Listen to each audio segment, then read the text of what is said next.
after they finish, they're not going to want to stay, right? Because after you finish with the speaker committee, you're gonna leave. So let me just do it so that everyone can be smiling and not making a funny face or anything. So everyone should be coming back. I'm sorry, I kicked you out and then I brought you back because we did not take a picture. So we're gonna take a picture with everyone if you don't mind. Is that okay? All right, so I'm going to make my screen a little bigger so I can see everyone. And I think we have everyone on here. Let me make sure I'm filling up my entire screen. But actually we do have 2 screens. So we're gonna have to do it. You're gonna have to smile for a while because I'm gonna have to move in the gallery, okay? So everyone, make your best smile right now. 1, 2, 3, say cheese. One more time. 1, 2, 3, say cheese. Okay, I think we got everyone. Now I'm going to open the breakout room again. See y'all later. All right, so as everyone is leaving, one of the things, so Chris is gone, Chris is in charge of that room. Megan and Deshauna are in charge of this room. I'm gonna go in there. But what we wanted to ask, the first thing we wanted to ask was, does anyone need to leave early? So we can get you knocked out first. So we have Scott Green, right? And feel free to turn your mute off so we can talk, right? So Scott Green. And if somebody can watch the chat. So I think, did Marsha? Marsha, I had you on the list already because you told us earlier. Patrick, thank you. Okay, I have Marsha, Scott Green, Patrick. Is that it? Okay. Sorry, Brianna? Yes. Sorry. Okay. I'm trying to look at everyone. Perfect. Okay. So I guess I'm gonna send in Marsha, okay? I almost removed you, Marsha. Oh, Marsha, are you gonna turn your camera on? Your video? Megan, I made you a co-host, right, and Deshauna? Yep. Can you help Marsha? Okay, Scott, I'm gonna send you in, okay? Marsha, I'm gonna unmute you. Nope. In the chat, Marcia said she was driving. Okay. With kids in the car. Hey, I'm here. This is Marsha. Okay, so Marsha, can you pull over? Because it's just 2 to 3 minutes. Sure, I can do that. So you'll go after Scott. Okay, sounds Scott, good. I'll see you on the other side. Bye, guys.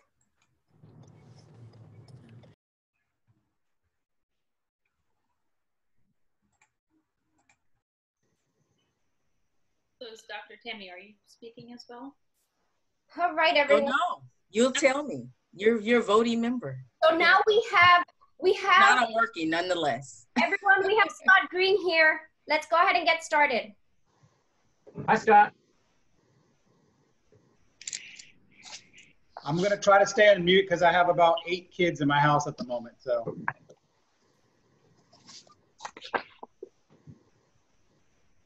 Okay, take it away, Chris. Okay, let's see. Who's first? Scott, you're on the speaker applicant list? Who do we have here?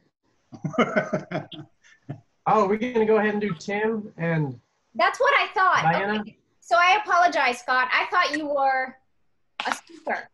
No, I mean, I can do it if you need me to, but I wasn't applying for that, no. Okay, then that's fine. So I've kind of taken you off that. So yes, so Chris, do you want to do the people who are here right now? Tim, you want to take it off for us? Sure. So my name is Tim Tate. Work with clients to better their well-being. And I see the 3 obstacles or barriers to well-being in the world today are disorder, disease, and disconnect. So of course, disorder is a mental health issue, disease is a physical health issue, and I see disconnect as a spiritual health issue because I define spirit as power, It's life force. It's the animating principle that gives us life. It's kind of like our own personal battery. And the way that we stay charged, stay connected, plugged in, is through relationships. So the 3 relationships that we focus on every day to stay charged, to stay powered, is 1, the relationship we have with ourselves, 2, the relationship that we have with others, and that includes all living things, even plants and animals, and of course, the relationship that we have with our higher power. And I could talk a little bit about each of those today. So the opportunity to strengthen relationship with yourself is that's your higher self versus your lower self. You know, your higher self is always telling you to do the right thing. And then our lower self tells us, no, you don't need to do that. You can do something else. You don't feel like doing that. And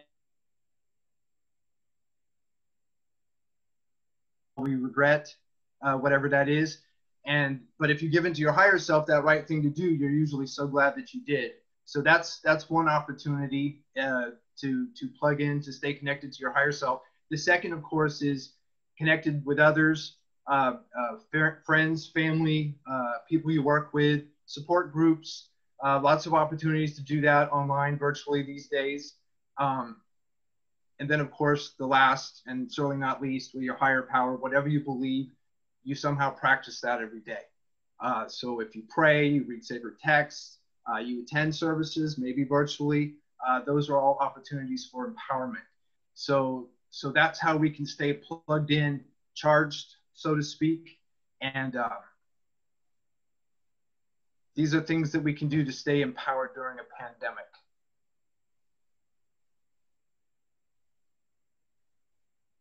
That was good, Tim. Thank you, Tim. You got the green light. I'm going to be doing the timing, if that's okay. Sure. Thank you, Liza. Diana, do you want to be next? Sure. Let me know when to go. No, just kidding. Hi, everyone. My name is Deanna Walker, and as you may have already known me, one of my biggest passions in this world is to connect people. So now, specifically, how many of you have ever been in love before? How many of you are currently in love? Good, because most of you are married, right? Well, that's exactly what I want to talk in this TED Talk, actually. One of the things that I'm currently working on is my thesis to find out how partnerships, specifically spouses, can communicate better to achieve their goals and achieve better life satisfaction. So I have always wholeheartedly believed that 2 are better than 1. And that goes back to literally my childhood, right? I have been very family oriented, very close to my sister, very close to my friends. I've always loved people and the support groups that they bring. And specifically, I think in terms of marriage, 2 being better than 1 is very much the goal, right? That's why we get married. We get married because we want that love, that affirmation, that companionship. But then, as many of you probably found out this quarantine, sometimes you're like, this is what I married, right? And it's not that compatible, and you're not on the same page. And oh, I would have done so much better had I been on my own. Or this is not working because you're not working, right? We have all these thoughts inside of our mind. So part of what I want to explain to people is, on one side, what are the mechanisms and functions of achieving goals with other people, and how do we get there, right? I wholeheartedly believe in the idea of love, and it is proven, research proves time and time again, that when you are surrounded by the right social network, when you are surrounded by the right support system, whether it be to achieve goals on your own or with collectively, you can do it better. So that's what I want to talk a little bit about.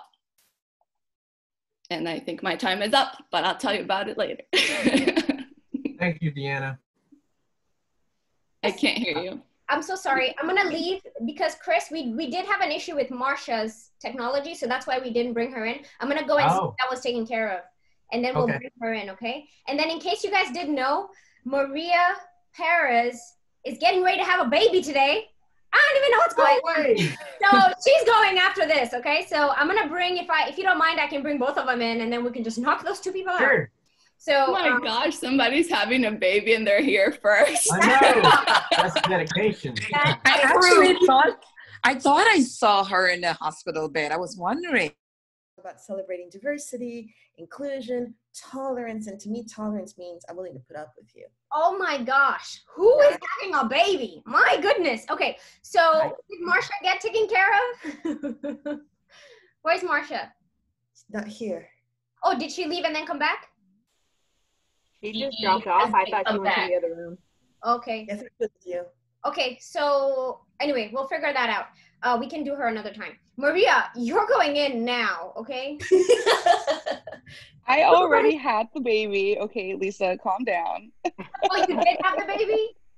Yeah, it's just no, Wednesday. Wait, what's today? Saturday? I don't know. I think I had him Thursday. I don't remember. That doesn't even matter. First of all, like, you had a baby, okay? I'm just saying. Like, this is pure commitment right here. What the hell? Like, I'm almost in tears about, like, the feeling I have right now for you.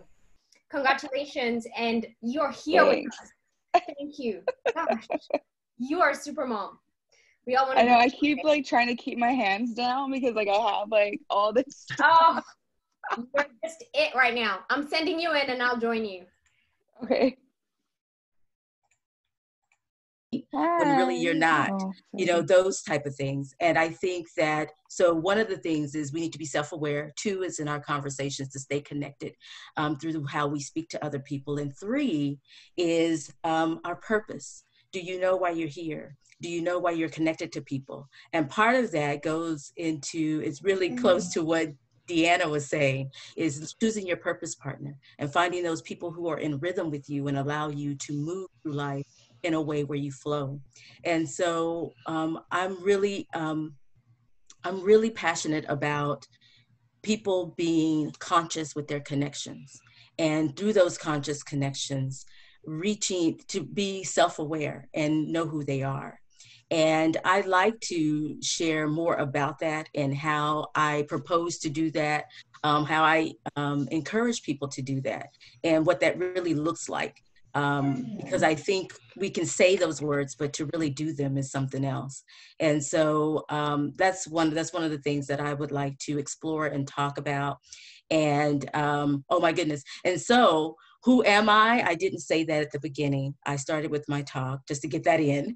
I am Tammy Francis, and I am an educator. I have been an educator for over 20 years. I know I'm only 25, but that was and I've taught in K-12, and now I'm in higher ed. And one of the things that I do in my business is I help people move toward whatever it is they want to do next and prepare for what they want to do next. And hopefully I can bring some of those things to this talk. Thank you, Dr. Tammy. Okay, we have Maria with us now. Hi. Congratulations. Thanks. Lisa was all overly excited, and I was just like, I don't even know anything right now. Well, tell us who you are and what you're going to talk about, Miss Maria. Okay, so I'm Maria Perez. I work with the Council on Alcohol and Drug Abuse. They/we/I guess. It's a nonprofit. It's been in the Coastal Bend for over 63 years. And I got hired last year as a community relations specialist. And then I realized really quickly I needed to be trained in what it means to not only be in recovery, but also to have an addiction, because it was really, really hard. And I felt really fake going on the news and talking about these things and me not actually understanding it. So when Lisa had posted that the theme would be like connection or connected, yeah. I really liked it because that's one of the things I've kind of realized I've been pushing the last probably like 10 months when I'm talking with people, just because there's such a stigma with addiction and recovery where people are just like, oh, it's a personal choice, and oh, it's this, and there's never ever communication about it. But addiction and recovery and long-term recovery, it's all about being connected within your community. Like, if you don't know what resources are available, if you don't know what people are in your community, and you kind of self-isolate, it's a big problem. And then also it creates problems with right now with needing to be in actual isolation and disconnected from people. So that's kind of what I was going in. I did an article in December about the opioid crisis, and Corpus Christi, or Nueces County, has the highest opioid related deaths in the state of Texas.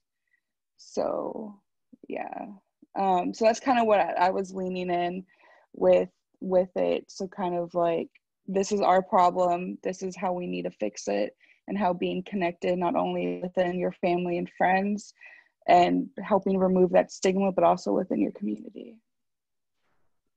Awesome. All right, so I'm gonna take you with me, okay? Okay. Good Thank you, luck, Maria. Thank you. Thank you. Good luck. Thanks. I'm trying to figure out how to get her out. That is so strange. Okay, let me see. Marcia said she's in the waiting room still. Well, Maria, I think you can leave. So I'm gonna go ahead and go to the other room, okay? Okay. Yeah. All right. It's not letting me kick you out. Bye, guys. Store and get my groceries. And I'm gonna let Liza go now. Thank you. Did Marcia come back? Nuh-uh.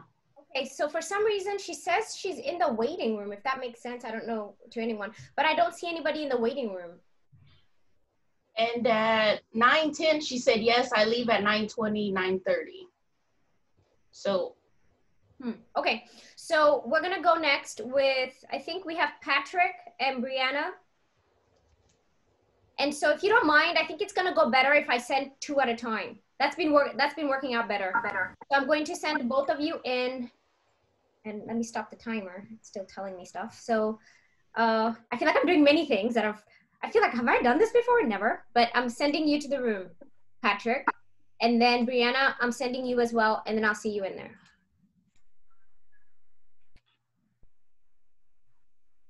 Actually, I'm not gonna join them yet because, well, I'll join them and then I'm gonna try to call Maria, okay? Not Maria, Marcia. Patrick, do you want to introduce yourself and tell us what you want to talk about? Sure. My name is Patrick Harris. I live here in Austin, Texas. I'm a psychotherapist, and I also teach undergrad psychology here at Houston-Tillotson University. And my PhD work is in mind-body medicine with an emphasis in integrated mental health. And it's around that topic that I wanted to focus on I recently came across a Japanese proverb that really struck a chord with me, which was, a frog in a well knows nothing of the ocean. And that just reminded me of how much of the parallels to just logotherapy and what we learned from Viktor Frankl's Man's Search for Meaning really resonated with our current times of being in quarantine and social isolation. And as a psychotherapist, just seeing the impact that this has had, the prolonged isolation to people with not only depression and anxiety for various reasons, but also we're seeing high rates of PTSD and spousal issues. And a lot of that just comes from the anxiety of being in what's perceived as an inescapable situation, even though in reality, we could very well walk out of our houses at any time that we want, and we can go outside and we can go to businesses. Most of them aren't open, but we do have that freedom of choice. But when we're under these strict orders, it seems like our world is just caving in, and this is causing a lot of those just perceived inescapable situations. So relooking at mind-body medicine through the lens of how do we apply this to present day. So unfortunately, Americans tend to capitalize a lot of stuff. So we've seen it happen with yoga and meditation centers where let's make a quick buck off of this, and just kind of defeating the purpose of the field. So relooking at mind-body medicine as its foundational roots, which is building off of the body's natural inclination to heal itself, and applying it to present day to get through the current pandemic. It all comes down to change in perception, like that frog in the well. Its world was happy until it was exposed to something that made it unhappy. And the only thing that changed wasn't its situation, but its perception. Excellent. Thank you, Patrick. Thank you.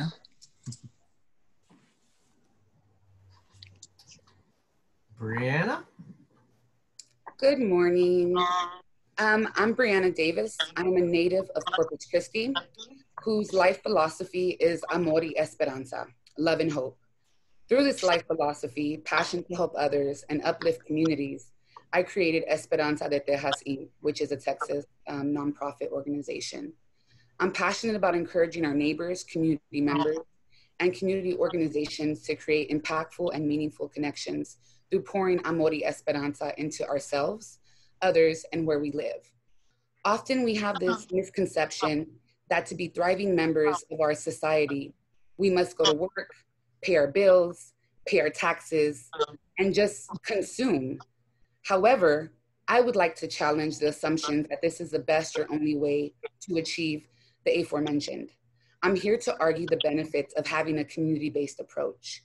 First, what I would like to do if I was chosen to do this talk is review the mental and physical health benefits that individuals enjoy when they attain a sense of belonging in a community. Secondly, I will explain how a society is only as healthy as its individual components and how communities are stronger with diverse individual input. Lastly, I will enhance the discussion to a macro level to analyze and discuss policy implications. So what I want to do is focus on micro, meso, and the macro levels of how this would benefit individual families, relationships, our neighborhood schools, local organizations, and lastly, trickle into healthcare policy, law, and regulation. Very good. Thanks. All right. So Patrick and Brianna, you're free to leave, and I'm gonna go grab 2 more people.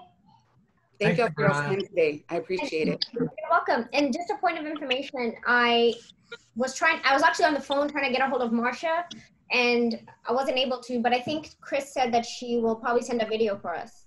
Yeah. Okay. Pulling the community together for people to be able to get into the garden, the access to stores, the prices of food nowadays. And so I know in New York, there's those porch gardens that they have, and I have family in Los Angeles that have started community gardens and spaces. So okay, that's great. I'm gonna go ahead and move on. Is there anyone else who needed to leave? Just want to make sure. What happened to your face? I was busy over here making phone calls and stuff, so I didn't want to distract the person in the other room. So I put my little green screen on there. Anyway, okay, so I forgot it was there. So I'm gonna send in order of my assignments here. Actually, I can't see this person. Belkis, are you planning on using video? You need to use video. Oh, I definitely plan to use video, but I'm mama double duty and watching baby. And that's what we need. The authentic self needs to arrive. So you're the first on the list. You and Lorena are going in now, okay? Guys. Okay. So I'm sending you both in. Thank you. Thank you for coming back, Patrick. Was I supposed to? I didn't know what to do. Yeah, we're glad that you came back because we didn't get to you and we want to hear from you.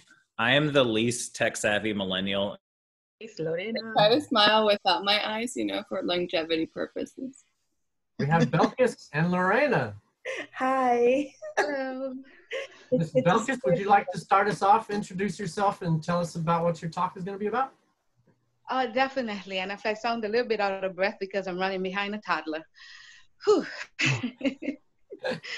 My name is Belkis Clark Mitchum. I was originally born on a small island in the Caribbean called St. Kitts, lived on several other islands, and 2.5 years ago, we moved to Corpus Christi when my husband was brought up by Shanair to help them train folks, supervise startups of plants.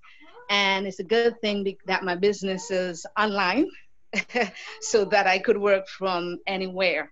I'm author, speaker, and coach. Oh, what else is there to say about Belkis? I've been working with youth and women who've been abused and traumatized or had setbacks in their life for more than a decade. And it became a passion. And out of that came what I'm talking about, what I want to present at the TED Talk. I have developed an SOS system. And what I've realized over the years as I worked with women, a lot of the times they struggle. It don't have to be the most traumatic situation. Everybody's situation traumatizes them on some level. And women, studies show women more so than men, a lot of the times afraid to take risk. And I put that in inverted commas. They have dreams, but they tend to go more with what's secure? How can I take care of my family? How can I maintain my family? And so dreams get put on the back burner.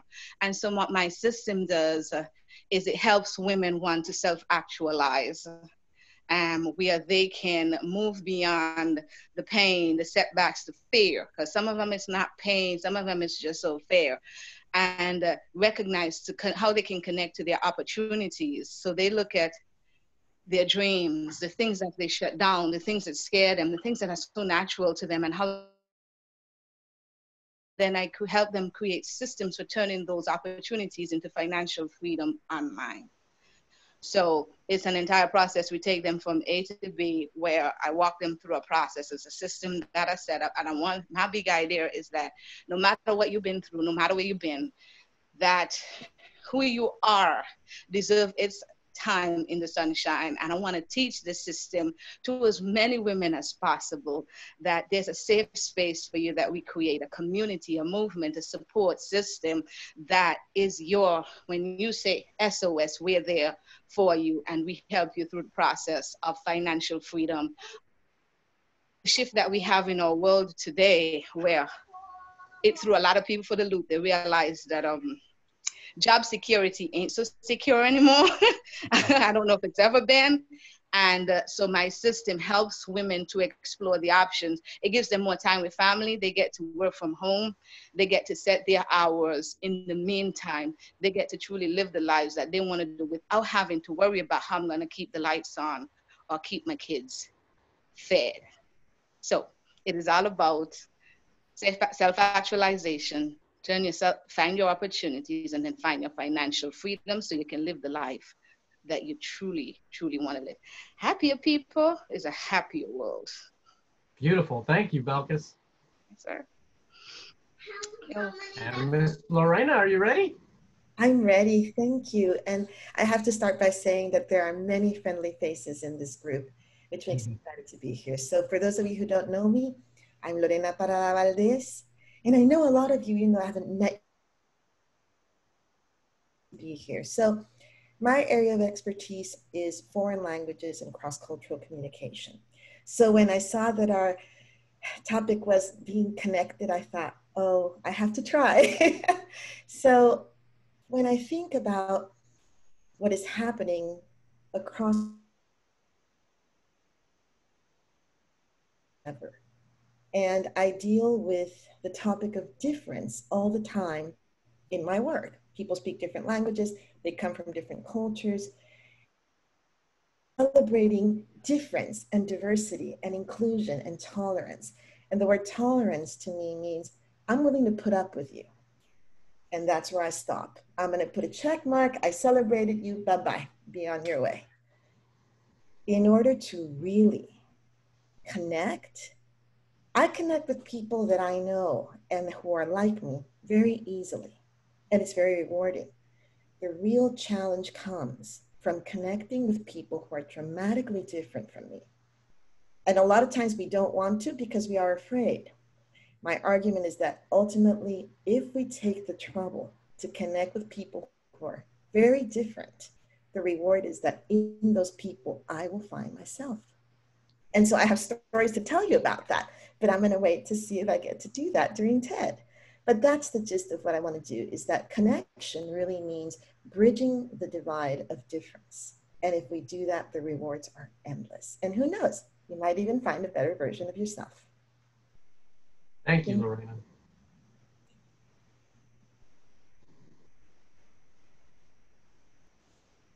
get 2 more people. Bye, Lorena and Belkis. You guys can leave now. That was great. Thank y'all both. Applying that to our present day, I'll let Liza go. I'm back. Yeah. All right, so now I'm gonna grab 2 more people. So the next people on the list are Christopher. How do you say your last name? Arduzer? Did I say it right? And then I said it wrong. You got it right, yeah. How is it? Say your last It's Arduzer. Arduzer. Okay. Yes, ma'am. Arduzer and Michelle Stevenson. You guys ready? Yeah, let's go. And Gal, you guys ready? Okay. Assign to room. Bye. It's okay. I'll ask once. Where You could do a speed networking event. Oh, there's Michelle and Christopher. Oh, I already did that one. Did you need to ask something, Miss Dr. Tammy? I did, but it can wait to the next okay. Pause. I'll wait till the next break or while we're waiting for the next round.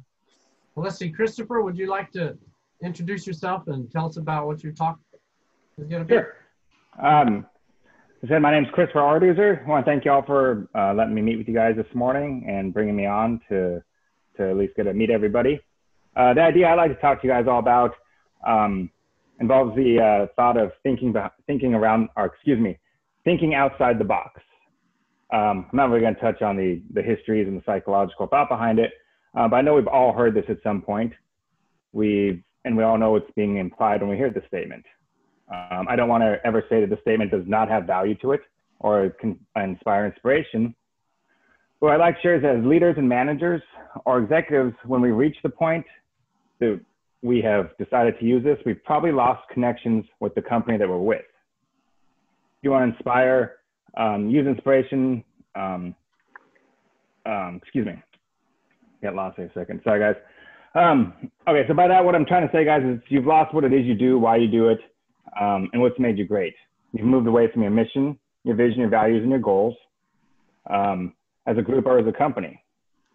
Those are what have made you successful so far in the journey that you've had, if you've actually been true to them. If you ever find yourself saying that you need to think outside the box, you probably actually need to get back in the box. A lot of people, we hear this sometimes, but and what you need to do is you need to rethink what you're doing and make sure that you're utilizing your box first instead of just trying to go outside the box and start thinking outside the box. And maybe look at your box itself, because your box just might need some sort of strategic inspirations to that.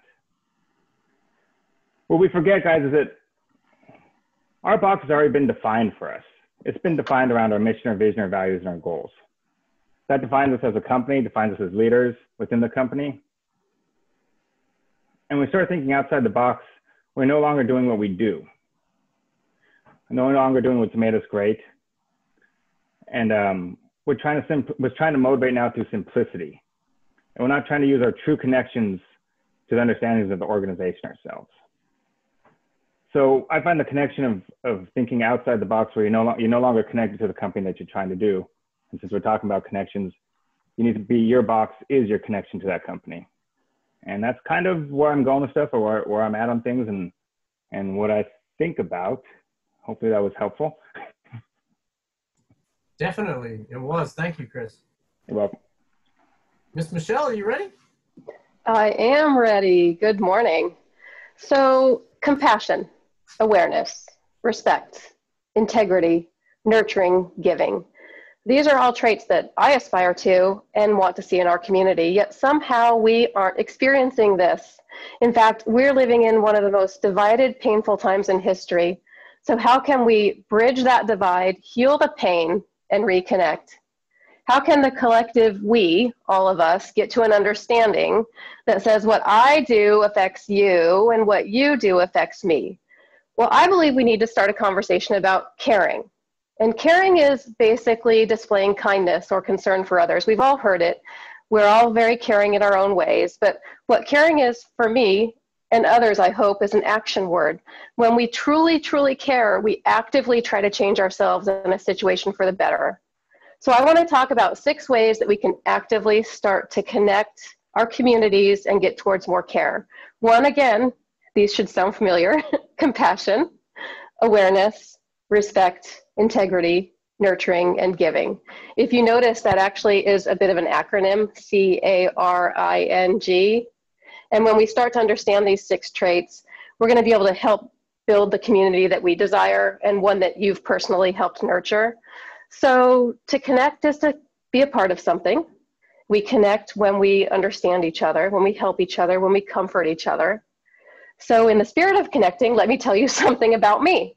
My name is Michelle Excelente Stevenson. My middle name is actually my maiden name, so that's my legal name now. I am a mom, a wife, a friend, a daughter, a sister, an artist, a writer, and a founder of a nonprofit initiative. Human connection and at times disconnection has always been a part of my life, and it drives me and my ongoing love of learning and creativity and the desire to actively promote a better life experience. So this TEDx Connect theme is happening at the perfect time when I need it the most and we need it the most, and I would truly be honored to be a part of it at this time. Thank you. Awesome, and I love your middle name. That's a Yeah. rock star name. So what's funny, really quick about that, when I was younger, I moved a lot. You guys have read my bio a little bit, and it kind of became a point of teasing, believe it or not. I know you all can believe that because you probably have kids or have been around kids. So you think you're excellent. Well, luckily, women how to rescue themselves. A lot of women, it started with the women who've been through abusive situations. One of the reasons a lot of them didn't move was to find outside of fear, etc., was the financial situation. How am I going to take care of my kids? And I started, how am I going to pay bills? I'm sorry to interrupt. I'm sorry to interrupt. You guys can continue, but I need to take Rudy and Aislinn, okay? Okay. Bye, everyone. Can I go ahead? Yes, go ahead. Oh, okay. Yeah, so I started to realize that there was a pattern that kept people trapped, kept them, and they had a... It stands out, doesn't it? Yes. Right. Rudy, would you like to get started? Surely. Hi, everybody. My name is Rudy. I produce Revolve One podcast, and I'm so grateful and thankful for the opportunity to be here with all of you all. Just to even be considered among these fine panelists is such a joy. But I did want to say, as I first saw the TED Talk was coming, I was like, I'm no expert, I'm no guru. But then as the subject came out, connect, I started to realize that my process over the last 2 to 3 years, I thought might be worth sharing. So I have actually began practicing mindfulness and meditation. And I started to realize a couple of years ago that I was very stressed and had a lot of anxiety of either the past or the future. And I was talking to a friend of mine, a trusted friend, and he suggested meditation, mindfulness. And initially I dismissed him. I was like, oh, you're that hipster friend, right? Because mindfulness, you think of apps and books and magazines. Initially, it's so commercialized. But the more that I began to apply it into my life and the more I began to practice it, the more I started to realize that I was living very mindlessly beforehand. And a lot of the relationships and connections that I had were very shallow. They were not as intimate or as connected as I thought. So mindfulness and meditation allowed me to create space, to be able to pause, and to be able to recognize, live moment to moment, and be aware of those closest relationships around me, and even internally, the feelings and navigating the emotions. And so as I began consistently practicing mindfulness and meditation, the intimacy in my conversations with my wife began to be enriched. The interactions with my 4-year-old daughter began to deepen. I was actually present for tea time, and it kind of pains me to think that there were moments when I was interacting with her and I was too busy thinking about, did I send that email properly, or I've got to do this tomorrow, but I now was practicing being aware and present. And if you allow me the opportunity to share with our community, I would love to be able to talk about learning a way to step towards being mindful in a way that we can say goodbye to the endless, mindless scrolling of our lives, but actually intentionally connect with ourselves and our community in an empathetic, compassionate, aware way through mindfulness. That's my story. And kids are great for teaching us about that too. Thank you, Rudy. Absolutely. Thank you. Aislinn? Well, hello, everyone. I am a communications professional with a passion for food as medicine. And 8 years ago, I actually got the opportunity to present a TEDx Corpus Christi talk called Food Revolution Starts in Your Hometown. And at the same time, in that last decade, I founded Grow Local South Texas in the Corpus Christi Downtown Farmers Market and recently retired from that. 10 years later, I am now I'm a garden consultant, homesteading educator. I have a vlog, a homesteading education vlog that I do on YouTube. I have a podcast that I do with my fiance called Dinner Table Talks. And I've recently started a webcast called Voices for Wellness. And what I'm hoping to talk today about the speech about is, my title is My Garden is a Sanctuary. And I want to start out from the very beginning by telling a story about an accident that happened to me when I was 14 years old, right at the start of the speech. And then I want to talk about how that led to a lifelong awareness of health and wellness for me. And then in 2013, right at the beginning of my real step into giving more public speeches and doing Grow Local as a nonprofit, I was in a really bad car accident that then sent me into some mental health background that I needed to look into, which went all the way back to some things that happened at the beginning. And I was diagnosed with PTSD and sensory anxiety and a lot of other things that I then had to deal with. And so for me, the garden became a place where I could cope. And it was bigger than just food and food as medicine. It became a mind, body, spirit of wellness concept. And what I want to do then is describe how the garden has become this holistic, huge space for me where I can begin to really understand how mind, body, spirit, and all the return on investment that I can get from that particular space. And then I want to end by saying, here's an action item. What can you do to find that space for coping while you're dealing with all of the different things that we're each dealing with, and then follow that up at the end with the quote. And what it does is it gives me basically 8 years later and a decade of growth. This is what has happened with someone that gave a TED Talk in Corpus Christi 8 years ago. So. Awesome. Man, gardening is such a good way for anybody to connect with our earth. That's good. Yeah. Why do I feel so disturbed and unhappy even when I've got everything going for me? I said, you need some self-actualization. We need to stop vanquishing what everybody else has told you not to be. Y'all are making me want to stay in this room over here. Liza, yeah, we're like, Liza, go. No, don't come back, Liza. I'm taking Isaac and that's it. Oh, Kelly, sorry. Kelly. I was like, what happened? It's Kelly and Isaac right here. So we have Andrea who joined. Okay, so Andrea is on the speaker committee. So I'm sending her in too. Look at, they're the babies. Hey, Bambino. Okay, so Andrea, I'm sending you in. I don't know if you can hear me, but you're going in, Andrea. Belkis, I think what you were saying about, you know, women being able to have it, like, be able to do it all. Gosh, it's gonna be tough.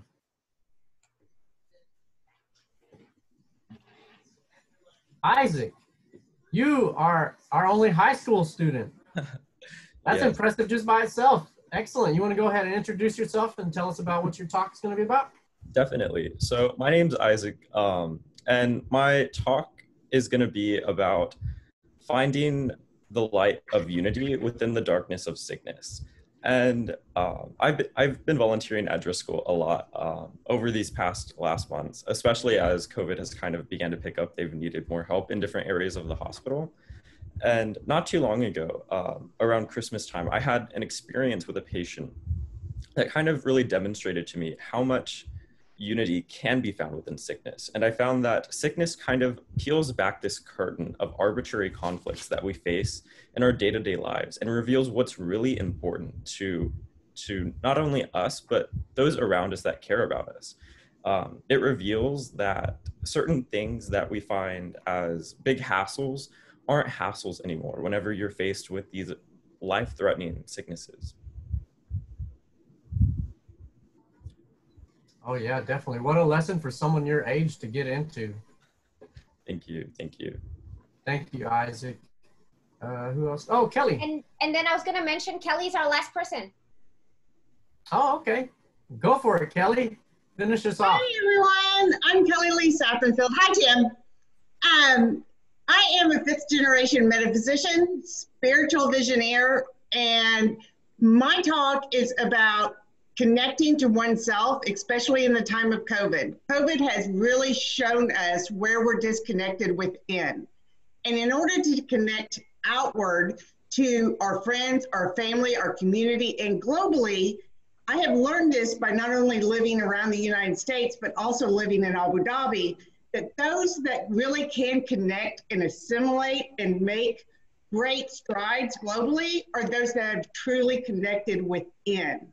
And so we really need to reconnect within. And COVID has shown us, by having us stay at home, what is no longer working and resonating within. And so when we connect within, we can truly connect without. Short and sweet. Thank you, Kelly. You can tell you've done that before. Just a little. I'm gonna close this room and we're all gonna go back into normal mode, okay? Is Andrea here to talk, or she's just here for the speaker? She just came in right now. She's on the committee. Okay. Yeah. Okay. I'll see y'all on the other side.